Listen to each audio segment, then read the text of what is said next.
There was one specifically where they were, and we was like, okay, fire me then. Did you say that? Yeah. We were basically like,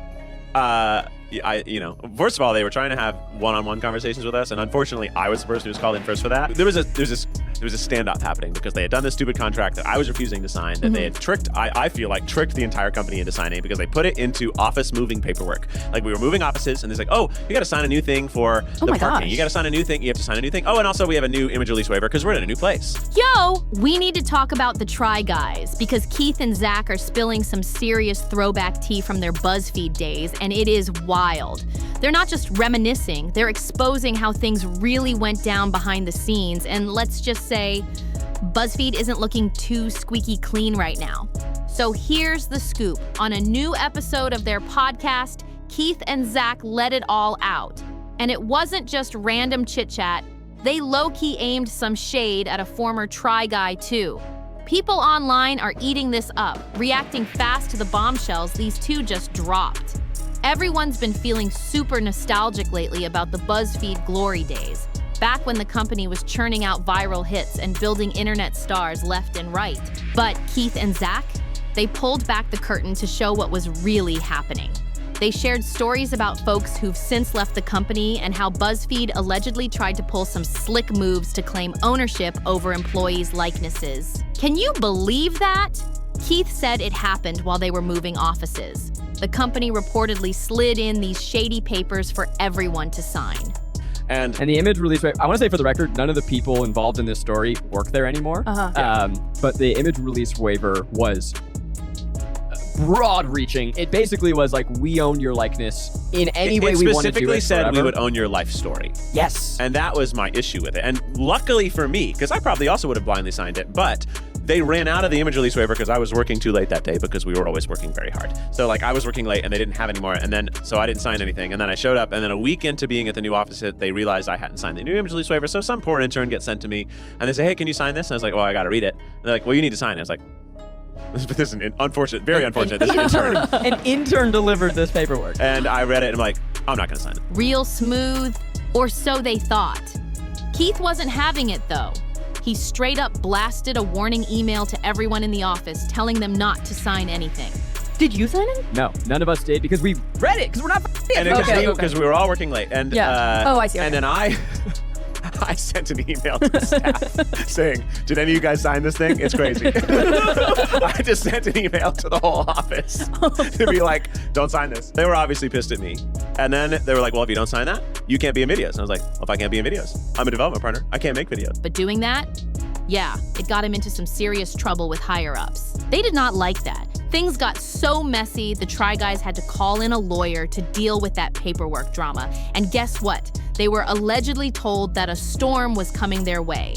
We had a meeting with somebody. I'm not going to say their position, but they brought us into a room and they were like, hey guys, so I heard that you are getting a lawyer to look over this. We're like, yeah, and that's what we were told to do. He's like, cool, I think that's a good idea. And then he goes, looks kind of left, right, and he goes, I'm off the record.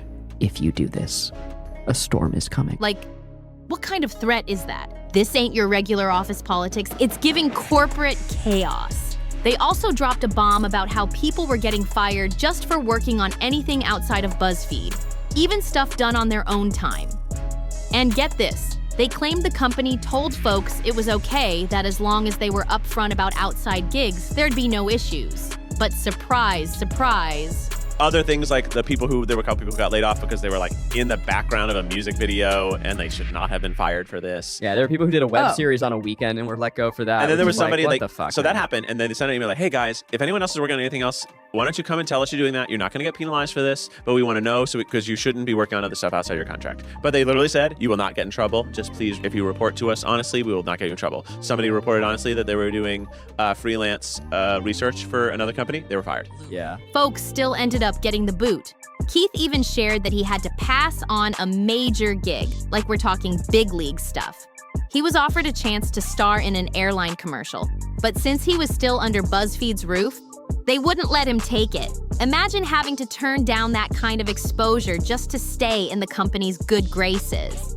There was about 2 to 3 weeks where we did not sign the talent release before we got them to agree to some changes, whatever.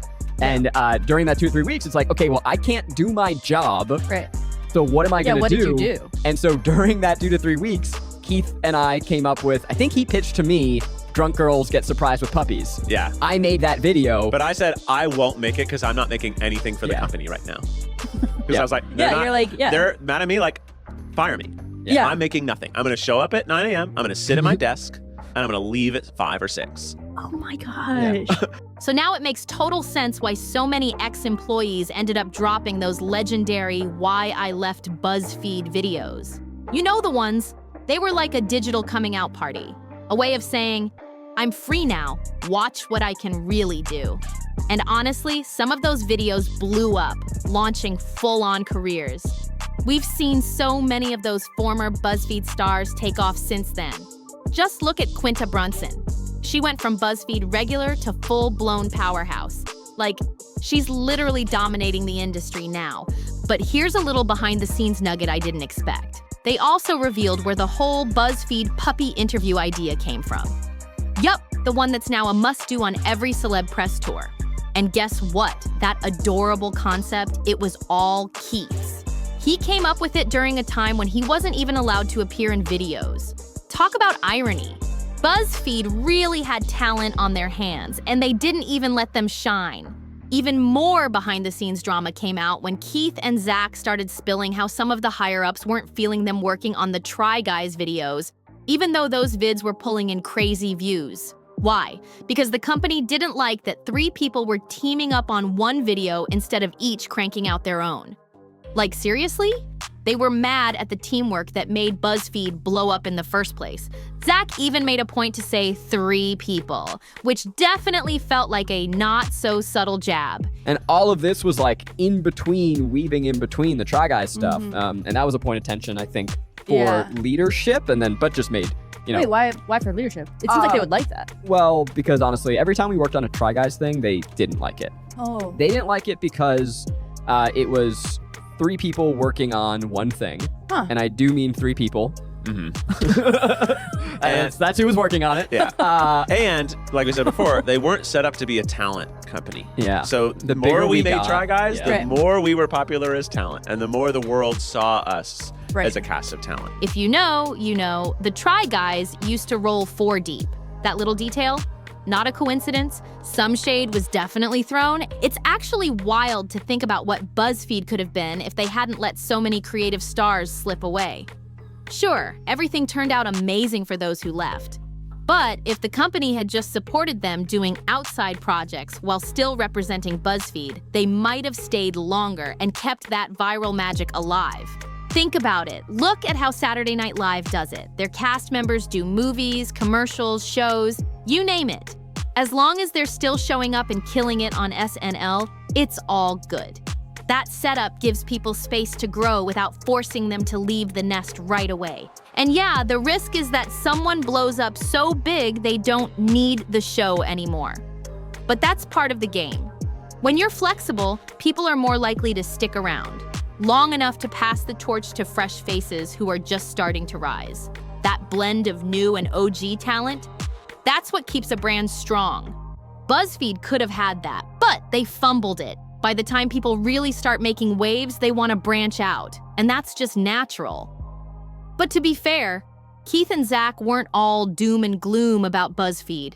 They did give the company a little credit, saying some things have changed over the years. In fact, they recently visited the BuzzFeed offices, chopped it up with some of the current employees, and genuinely wished them the best. Still, fans are looking back at all those Why I Left BuzzFeed videos with fresh eyes now. People are all over TikTok, reposting old clips and highlights from this new podcast episode, with comments flooding in like, BuzzFeed really fumbled the bag. Folks are saying the same thing over and over. BuzzFeed had a golden chance to develop stars and build with them, not against them. One comment hit hard. If they were smart, they would have seen it as a chance to invest in talent and take a small cut from their channels, not shut everything down. People are calling it what it is: corporate greed. BuzzFeed had the tools, the talent, and the momentum, but they chose control over collaboration. Instead of saying, let's build with them and profit from the growth, BuzzFeed basically said, let's stop them from getting too big. That move backfired big time. They could have built something like Smosh or Dropout, an empire with a stacked cast, loyal fan base, and a big budget to boot. But nope, they blew it. All they had to do was let their stars shine while still flying the BuzzFeed flag. Instead, they clipped wings, and the talent flew off anyway. Thank goodness they walked away when they did, because look how far they've come. Still, it's such a waste. If BuzzFeed had embraced the rise of its creators instead of trying to hold them back, they could have built a whole empire of new talent. Imagine if they'd leaned into the turnover and become the launchpad for internet stars. They would have been unstoppable. That's the convo blowing up right now after Zach and Keith dropped all this throwback tea about their time at BuzzFeed. And honestly, people are not holding back. The internet's been going off with their opinions, and I'm dying to hear yours too. And can we talk about how this is the first real buzz we've had around the Try Guys since the whole Ned Fulmer mess? You know, that scandal where he got exposed for cheating on his wife and ended up getting booted from the group? It was a whole storm, and even now, he and his wife are still being spotted together sometimes. That chapter was wild. But back to the BuzzFeed drama, what's your take? Were Keith and Zach right to speak out? Could BuzzFeed have built a creator dynasty if they just played it smarter? Drop your thoughts in the comments, smash that like button, share this with your friends, and don't forget to subscribe for more piping hot internet drama. I've got way more coming your way, so stay tuned, and I'll catch you in the next one.